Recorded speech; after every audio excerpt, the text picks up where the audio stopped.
I was single for 28 years. Not because I wasn't trying, not because I wasn't putting myself out there like people kept telling me to do, but because I knew what I was waiting for. In a world that makes dating feel like a game where loyalty is rare, purity is mocked, and people trade real love for temporary validation, I chose to be different. And when I finally met her, I just knew. There was no doubt in my mind. I had peace, clarity, alignment, and 1 year later, we got married. And in this video, I'm going to tell you how I prepared for a godly relationship and why you shouldn't settle for anything less. Let's be honest, dating in today's world is brutal. It's hard to trust people. It's hard to find someone with real values. We've normalized cheating. We downplay emotional damage, and we act like hookup culture is harmless when it's destroying people quietly. But just because it's common doesn't mean it's right. You're not crazy for wanting something deeper. You're not too picky. You're just done pretending that surface level connections will satisfy a soul level desire. Proverbs 31 says, "Charm is deceptive and beauty is fleeting, but a woman who fears the Lord is to be praised." It's not about appearances, it's about alignment.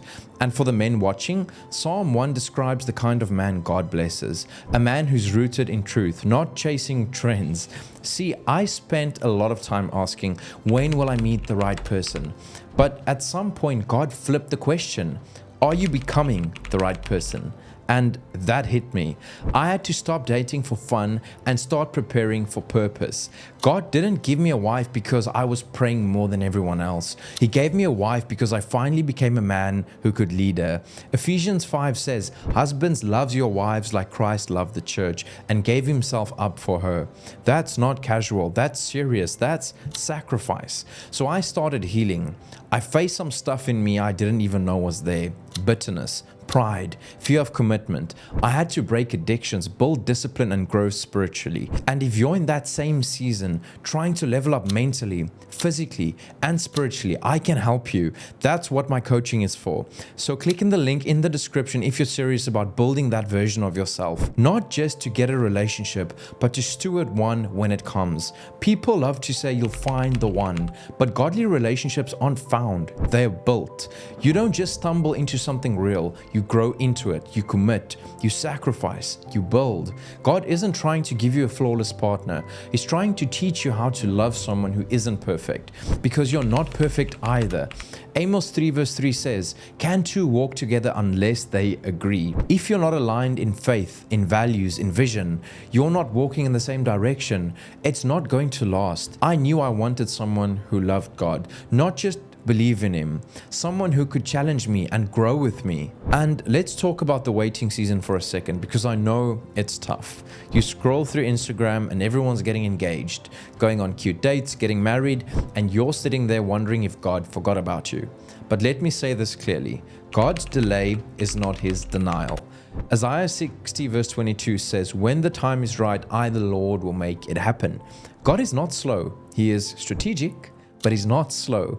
If he gave me a wife at 22, I would have messed up, straight up 100%. I just wasn't ready. I still had issues, still had habits that would have hurt her. So he worked on me first, in silence, in private. You might not see it now, but this waiting season is where the foundation is laid. This is where you become the person who's ready to love without insecurity, without fear, without control. When the right person comes, you'll need to recognize them. And to do that, you have to know what to look for. Ladies, don't settle for a man who preys on you. Look for one who prays for you, a man who leads with patience, not pressure, who follows Christ before asking you to follow him. And men, stop asking for a Proverbs 31 woman if you're not living like a Psalm 1 man. If you're still flirting with temptation, still chasing short-term pleasure, still living for ego instead of purpose, then you're not ready to lead anyone. You don't have to be perfect, but you have to be intentional. So stop asking, "Where's my person?" and start asking, "Am I ready for my person?" Because when two people, whole, healed, and humble, come together under God's timing, something powerful happens. It's not just a relationship, it's a mission. And when I met my wife, I had peace, that deep kind of peace you can't fake. There was no confusion, no doubt, and 1 year later, I was standing at the altar thanking God I didn't settle. I didn't just get a wife, I got a partner, a teammate, a blessing I couldn't have dreamed up even if I tried. If you're in the waiting season, don't waste it. Use this time to grow, to heal, to build. And if you want help doing that spiritually, physically, mentally, that's exactly why I coach. It's not just about fitness, it's about discipline, identity, legacy. So hit the link in the description if you're ready to become the strongest version of yourself before the relationship even begins. You don't need a perfect relationship. You just need a godly one. And that starts with who you're becoming right now.